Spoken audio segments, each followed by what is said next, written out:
Halo teman-teman. Salam bahagia untuk kita semua. Terima kasih telah klik akun YouTube Ayana Official untuk isi waktu berharga kalian. Selamat menyaksikan tayangan Ayana Official. Semoga mendapat manfaat. Sebelum nonton, klik dulu tombol subscribe dan lonceng notifikasinya untuk mendapat update video terbaru dari Ayana Official. Oke, aku tunggu ya subscribe-nya. Halo teman-teman, kembali lagi di Ayana Official. Kali ini aku masih bersama tamu yang sama, yaitu Dini Presandriani. Hai semuanya. Iya, kali ini kita mau bahas tentang kesehatan nih. Jadi kita mau sharing aja, terus kalau ada tipsnya mungkin kalau bagi teman-teman itu bermanfaat bisa diserap nih. Nah, jadi ceritanya dari Mbak Dini ini dia berhasil diet itu lebih dari 15 kilo, bahkan hampir 20 kilo. Nah, itu bagaimana sih caranya? Nah, kita pengen tahu langsung nih dari sumbernya gimana kemarin cara dietnya sampai berhasil ini.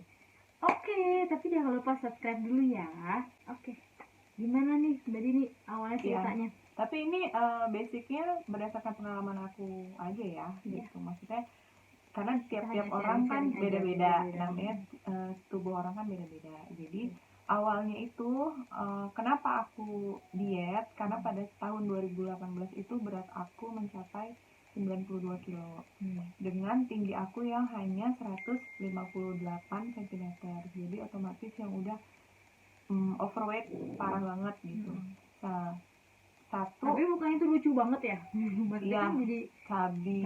Sekarang juga masih cabi juga sih. ngeliatnya gitu. Kalau bayi mungkin lucu ya. Sekarang juga aku sebenarnya masih cabi, masih di lengan, terus Udah di lumayan paha, di perut gitu kan. Jadi aku sebenarnya tuh 2018 belum tahu ya kalau aku tuh sebenarnya ada apa gangguan hormon gitu. Karena kalau misalkan aku lihat dari siklus menstruasi aku normal gitu.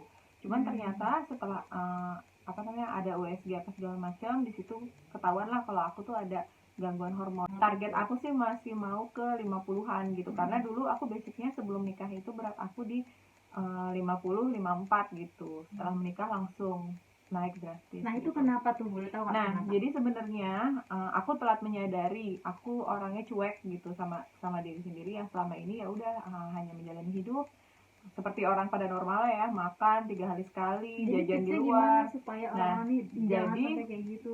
sebenarnya kita harus mengetahui apa yang ada di diri kita gitu. Jadi pada saat 2018 itu aku sudah banyak apa ya kayak sakit lutut gitu. Itu kan benar-benar menghambat aktivitas ya. Pasti banget itu.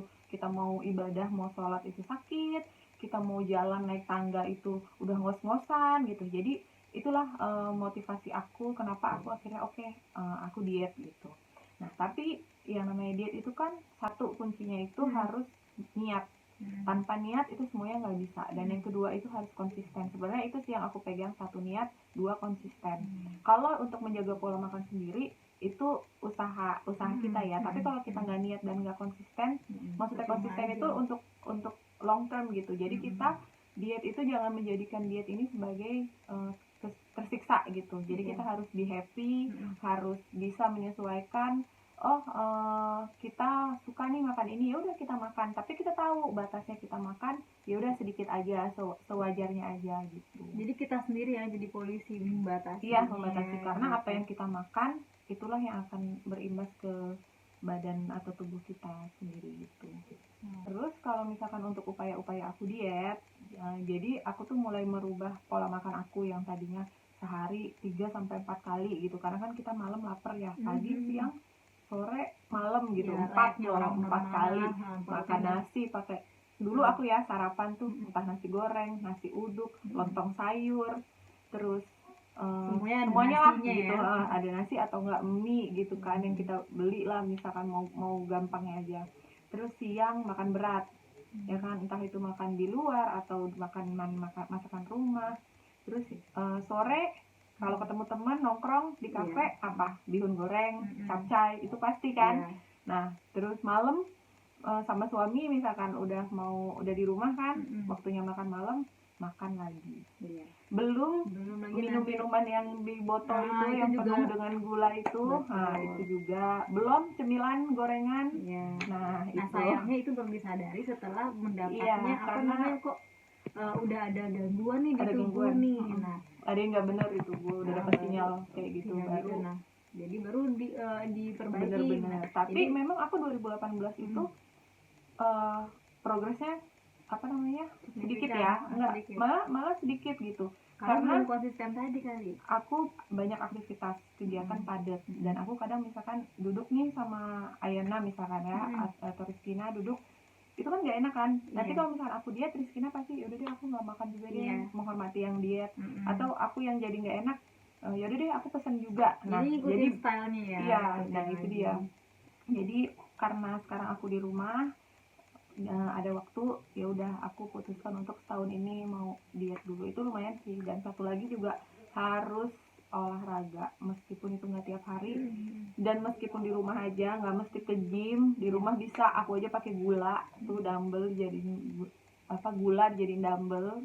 Nah itu bisa. Terus dikelilingi orang-orang yang positif yang mendukung kita gitu. Intinya buat sehat sih, bukan buat kurus. Harus rajin ke dokter kandungan ya, Dokter untuk kandungan. ngecek pap smear atau apa gitu, tes darah.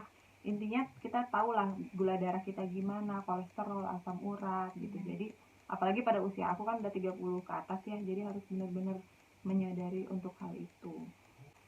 Kurus itu ya bonus.